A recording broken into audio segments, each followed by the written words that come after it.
लेकिन एक ही गुजारिश करता हूं मैं कभी जिंदगी में किसी के लिए वोट मांगने ना अपने लिए ना किसी पराई के लिए आऊंगा।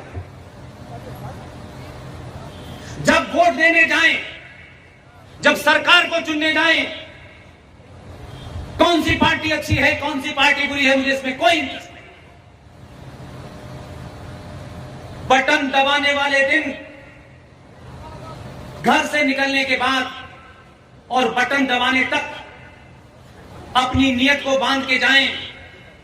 आसपास क्या हो रहा है उसको कुछ न देखें, सिर्फ ये देखें कि मैं सनातनी हूं, मैं सड़क बनाने के लिए 2 रुपए किलो चावल और 1 महीने का बिजली का बिल माफ करने के लिए वोट देने नहीं जा रहा, मैं राष्ट्र बनाने के लिए वोट देने जा रहा।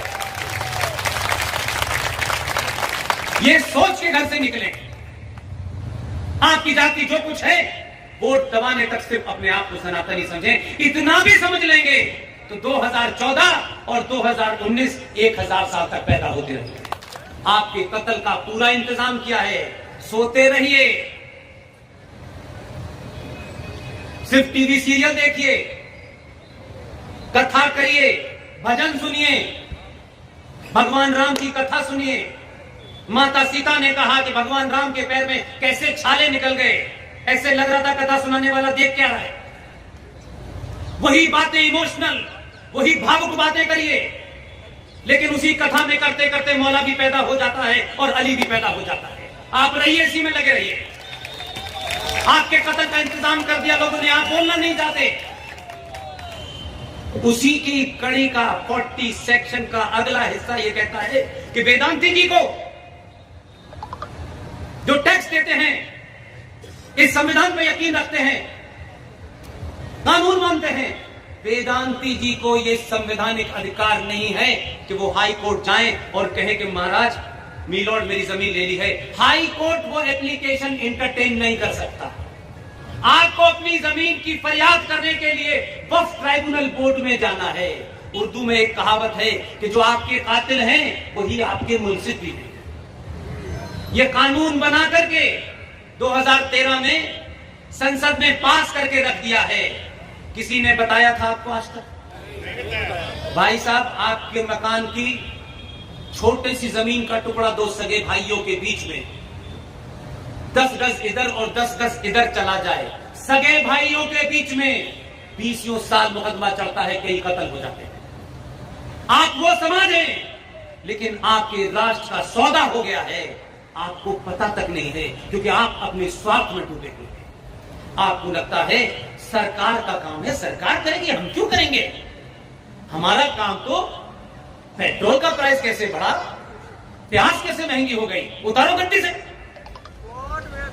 हम तो प्याज और पेट्रोल के दाम पे सरकार गिराते हैं, दुनिया के सबसे मजाकिया हंसी का पात्र बने हुए हैं। हम किस लिए सरकार चुनते हैं यार? फ्री का चावल, फ्री की बिजली।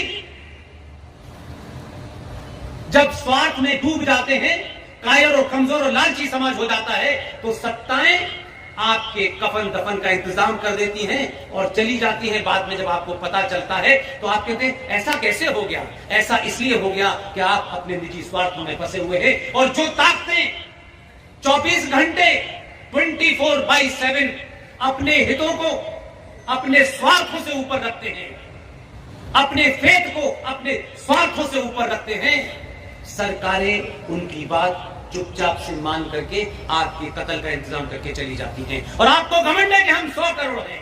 ये 100 करोड़ की भीड़ होने से कोई फायदा नहीं है। अगर इसमें 100 शेर भी पैदा हो जाते तो ये दिन नहीं आता। आप शेर नहीं चुनते, आप शेरों को हीरो नहीं बनाते, शेरों को ताकत नहीं देते। और अगर कोई आपके बीच में शेर बनने भी आ जाए तो आप उससे इतनी जल्दी हिसाब मांगते हो।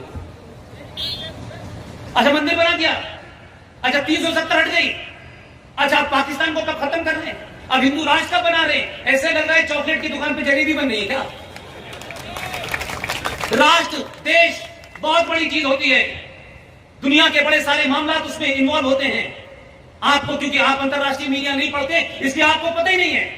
370 भारत में हटा था, आपको अपना निजी मामला लगता था, इसलिए आपको लगा 370 हट गया, ये तो हमारा संविधान है। 370 पर ग्रेट ब्रिटेन में होने वाला चुनाव लड़ा गया, यह आपको नहीं पता।